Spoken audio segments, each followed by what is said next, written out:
Got a little visit from vine borers this week. They're not as heavy as they were last year, but they did leave a few eggs. This little dot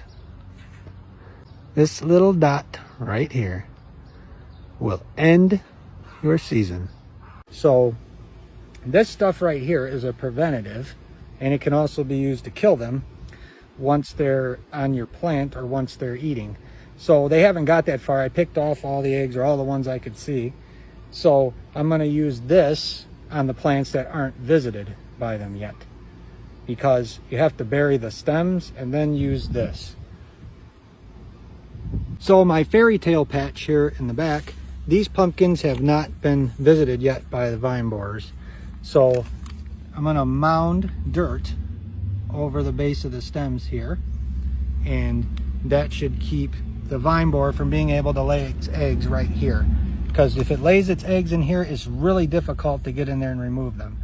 It does not stop them from laying eggs on the rest of the plant, so you got to pay attention to that too. But it's much easier to remove them from a leaf or like a stem further down the line than it is to try and remove them from here where they're planted, because this will become a big junction of vines and it'd be real difficult to remove them. So we're making this job a little bit easier on ourselves. And we got a watermelon there too.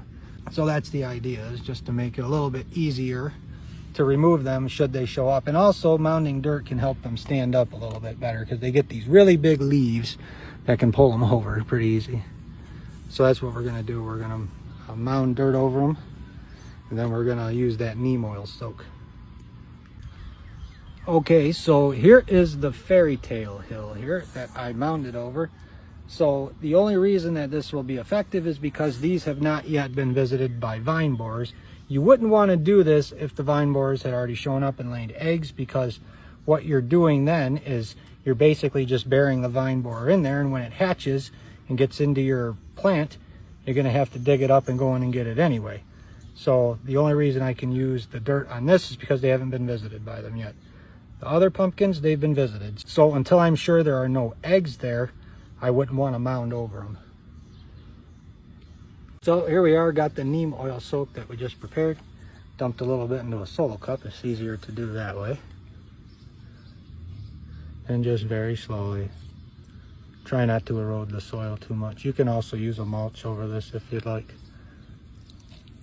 Just try not to erode the soil too much.